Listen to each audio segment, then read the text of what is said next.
Hi friends, എല്ലാവർക്കും പുതിയൊരു വീഡിയോയിലേക്ക് സ്വാഗതം. ഇന്ന് നമുക്ക് നല്ല മഴയത്ത് ചൂടോടെ കുടിക്കാൻ പറ്റിയ നല്ല ഹെൽത്തിയും ടേസ്റ്റി ആയിട്ടുള്ള ഒരു വെജിറ്റബിൾ സൂപ്പാണ് തയ്യാറാക്കുന്നത്.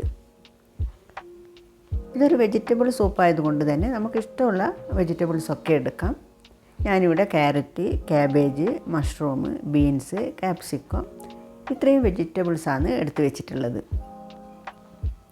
ഇതിനൊക്കെ ഒരു പ്രത്യേക അളവൊന്നുമില്ല, നമ്മുടെ ഇഷ്ടത്തിനനുസരിച്ചിട്ട് എടുത്താലും മതി. സൂപ്പ് ഉണ്ടാക്കാൻ വേണ്ടിയിട്ട് ഒരു പാത്രം അടുപ്പിൽ വെച്ചിട്ട് അതിലേക്ക് ഒരു ചെറിയ പീസ് ബട്ടർ ഇട്ട് കൊടുത്തിട്ടുണ്ട്. ഇതിലേക്ക് ബട്ടർ തന്നെ ചേർക്കണമെന്നില്ല, കുറച്ച് സൺഫ്ലവർ ഓയിലായാലും ചേർത്താൽ മതി. അത് പക്ഷേങ്കിൽ കുറച്ച് കൂടുതൽ ചേർക്കാൻ പാടില്ല, കുറച്ച് മാത്രം ചേർത്താൽ മതി. ബട്ടർ ഒന്ന് മെൽറ്റായി വന്നിട്ടുണ്ട്. ഇതിലേക്ക് 1 ടീസ്പൂണ് ചെറുതായിട്ട് കട്ട് ചെയ്ത് വെച്ച വെളുത്തുള്ളി ചേർത്ത് കൊടുക്കാം. വെളുത്തുള്ളി ചേർത്തിട്ട് അതൊന്ന് മൂത്ത് വന്നാൽ കുറച്ച് മാത്രം ഒരു ചെറിയ പീസ് സവാള പൊടിയായി അരിഞ്ഞത് കൂടി ചേർത്ത് കൊടുക്കാം. അതും ഒന്ന് വഴറ്റിയെടുക്കാം.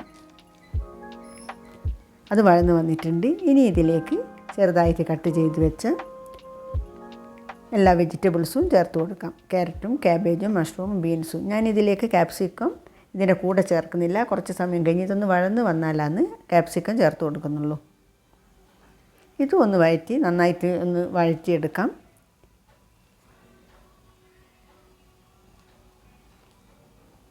ഇപ്പോൾ പച്ചക്കറികളൊക്കെ നന്നായിട്ടൊന്ന് വഴന്ന് വന്നിട്ടുണ്ട്. ഇനി കട്ട് ചെയ്ത് വെച്ച ക്യാപ്സിക്കം കൂടി ചേർത്ത് കൊടുക്കാം.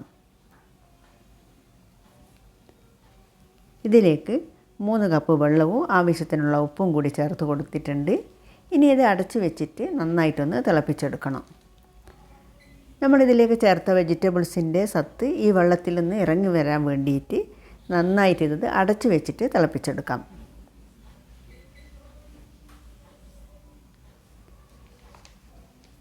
ഇതിപ്പം കുറച്ച് സമയമായിട്ട് നന്നായിട്ട് തിളച്ച് വന്നിട്ടുണ്ട്. ഇപ്പം ഈ വെജിറ്റബിൾസിൻ്റെ സത്തൊക്കെ ഈ വെള്ളത്തിൽ നന്നായിട്ട് ഇറങ്ങിയിട്ടുണ്ട്.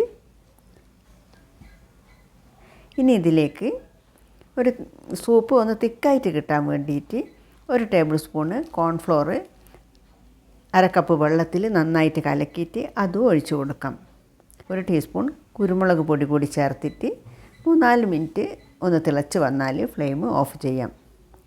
നല്ല ഹെൽത്തിയും ടേസ്റ്റിയുമായ സൂപ്പ് റെഡി ആയിട്ടുണ്ട്. ഇത് നമുക്ക് ചൂടോടുകൂടി തന്നെ സെർവ് ചെയ്യാം. അടുത്തു തന്നെ നല്ലൊരു റെസിപ്പിയുമായി വീണ്ടും വരാം. Thank you.